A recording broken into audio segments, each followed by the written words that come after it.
दोस्तों, मेरे से रसायन आज हम लोग पढ़ने वाले हैं क्या कि शून्य कोटि अभिक्रिया क्या कहते हैं।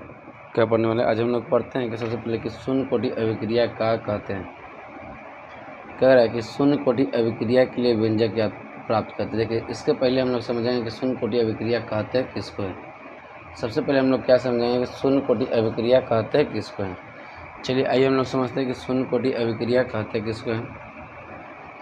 देखिए, हम लोग शून्य कोटि अभिक्रिया किसे कहते हैं, जिसको मिलता है जीरो ऑर्डर रिएक्शन। तो बोलिएगा वैसी अभिक्रिया जिसमें अभिक्रिया का वेग अभिकारक के सांद्रण पर निर्भर नहीं करता है। जो अभिकारक के सांद्रण पर निर्भर नहीं करता, जो अभिक्रिया का जो वेग होता है वो अभिकारक के सांद्रण पर क्या करता है, निर्भर नहीं करता है। उसे हम लोग क्या कहते हैं, शून्य कोटि अभिक्रिया कहते हैं। उसे हम लोग क्या कहते हैं, तो बोलिएगा उसे हम लोग बोलते हैं शून्य कोटि अभिक्रिया। आपसे पूछेगा कि बताइए कि शून्य कोटि अभिक्रिया किसे कहते हैं, तो बोलिएगा वैसी अभिक्रिया जिसमें अभिकारक का वेग जिसमें अभिक्रिया का वेग अभिकारक के सांद्रण पर निर्भर नहीं करता है। क्या बोलिएगा, वैसी रासायनिक अभिक्रिया जिसमें अभिक्रिया का वेग अभिकारक के सांद्रण पर निर्भर नहीं करता है। बोलेगा इसका व्यंजक क्या होगा, तो इसका व्यंजक हम लोग इसका व्यंजक कैसे प्राप्त किया जाता है इसके बारे में हम लोग समझेंगे कि इसका व्यंजक कैसे प्राप्त किया जाता है। तो पहली बात हम लोग क्या लिखेंगे कि माना कि क्या लिखेंगे कि माना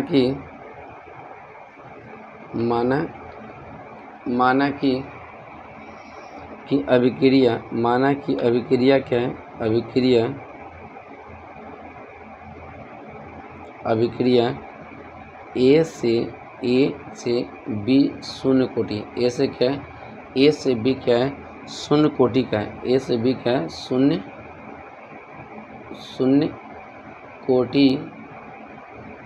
कोटि का है। क्या बोलिएगा कि माना कि अभिक्रिया जो है ए से बी हमारा क्या है, शून्य कोटि अभिक्रिया है। इसको हम लोग बोलते हैं अभिकारक, इसको बोलते हैं उत्पाद, मतलब प्रतिफल। क्या बोलते हैं, प्रतिफल। तो लिखेंगे क्या कि आरंभ में सांद्रण, क्या लिखेंगे आरंभ में जो मेरा सांद्रण है, आरंभ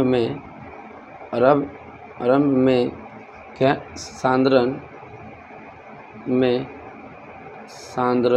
क्या बोलेंगे, सांद्रण आरंभ में सांद्रण ए है। क्या है, ए है। कब होगा, जब हमारा क्या मान लेते हैं क्या कि जो हमारा उत्पादन होगा क्या हो जाएगी, जीरो। क्या हो जाएगी, जीरो। जब लिखेंगे जब जहाँ टी हमारा क्या हो जाएगा, समय हमारा कब जो होगा, समय हमारा जो हो जाएगा क्या हो जाएगा, जीरो। समय हमारा क्या हो जाएगा, जीरो हो जाएगा। अब हम लोग क्या लिखेंगे क्या कुछ समय के बाद, ये लिख सकते हैं क्या है, कुछ समय के बाद। क्या लिखेंगे हम लोग, कुछ समय के बाद। ये लिखेंगे समय के बाद, कुछ समय के बाद हम लोग लिखेंगे समय के बाद। कुछ समय के बाद हमारा अभिक्रिया हो जाता है क्या, ए माइनस एक्स। कुछ समय के बाद अभिक्रिया का होता है, बोलिएगा ए माइनस एक्स हो जाती है। एक्स होती है कब, जहाँ हम लोग एक्स अभिक्रिया करते हैं। कहाँ से एक्स अभिक्रिया करते हैं, जहाँ हम लोग क्या बोल सकते हैं कि टी का हो जाएगा टी समय में। जब अभिक्रिया का हो जाएगा टी बराबर क्या हो जाएगा, टी समय में। क्या हो जाएगा, टी समय में हो जाती है। क्या लिखेंगे हम लोग कि शून्य कोटि अभिक्रिया के लिए क्या लिखेंगे,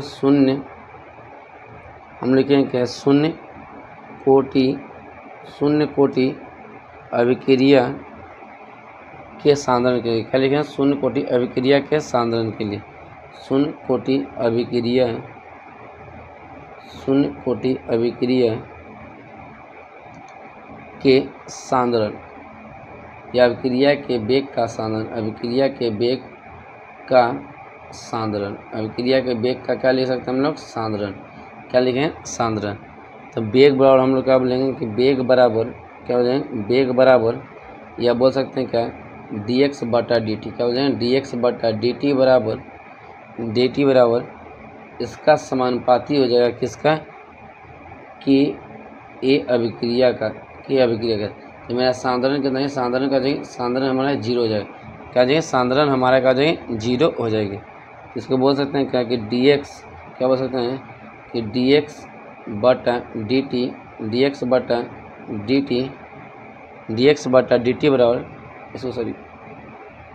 बटा dt।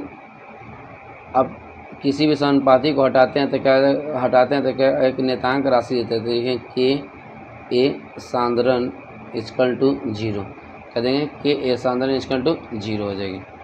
तो बराबर में क्या लिखेंगे, बराबर में लिखेंगे डी एक्स बटा डी टी बराबर के।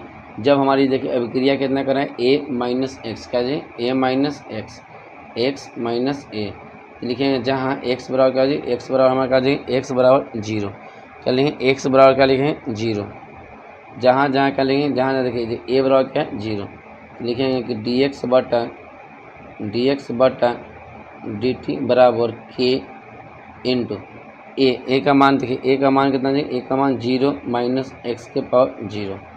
तो क्या लिखेंगे कि डी एक्स बटा डी टी बराबर डी एक्स बटा डी टी बराबर के इंटू एक्स के पावर 0 का मान कितना होता है, बोलेंगे एक्स के पावर 0 का मान होती है हमारा कितना 1। तो लिख सकते हैं डी एक्स बटा डी टी बराबर के इंटू एक्स के पानी ए के पावर 0 का मान कितना होता है 1, ए के पावर 0 का मान कितना होता है 1। तो यहाँ क्या लिखेंगे 1, लिखें डी एक्स बटा डी टी बराबर के, डी एक्स बटा डी टी बराबर क्या लिखें डी एक्स बटा डी टी बराबर लिखेंगे के। अब लिखेंगे क्या, यहाँ से लिखेंगे क्या, इसको इधर ले, इसको क्या करते हम लोग इधर ले जाते हैं। तो लिखेंगे क्या डी एक्स बराबर के इंटू डी टी के इंटू डी टी के इंटू कितना जी डी टी हो जाएगी। अब लिखेंगे कि दोनों तरफ समाकलन करने पर क्या लिखेंगे, लिखेंगे कि दोनों तरफ समाकलन करने पर क्या लिखेंगे, दोनों तरफ समाकलन करने पर, दोनों तरफ समाकलन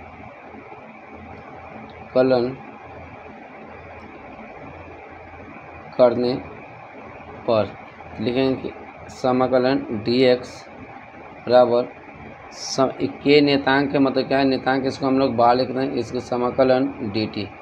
अब देखिए किसके सापेक्ष है, तो बोलिएगा एक्स के सापेक्ष है। तो देखिए डी से डी टी खत्म हो जाए तो मुझे एक्स बराबर डी से डी टी खत्म हो जाए के टी, क्या जी के टी। तो यहाँ से हम लोग क्या लिखेंगे के का बराबर, तो के बराबर बोल सकते हैं क्या हम लोग लिखेंगे के बराबर एक्स बटा डी टी, एक्स बटा टी। इसी को हम लोग बोलते हैं क्या शून्य कोटि अभिक्रिया, इसी को हम लोग बोलते हैं क्या शून्य कोटि अभिक्रिया, क्या बोलते हैं शून्य कोटि अभिक्रिया, क्या बोलते हैं शून्य कोटि अभिक्रिया हम लोग बोलते हैं। यदि आपसे पूछेगा कि शून्य कोटि अभिक्रिया के लिए व्यंजक प्राप्त करें तो आप लोग यहाँ से आसानी पूर्वक क्या कर सकते हैं, आसानी पूर्वक ज्ञात कर सकते हैं। चलिए वीडियो अच्छी लगी तो वीडियो को आप लोग लाइक कर दीजिएगा, नया तो चैनल को लाइक और सब्सक्राइब करना नहीं भूलिएगा। मिलते हैं नेक्स्ट वीडियो में, तब तक के लिए जय हिंद जय भारत।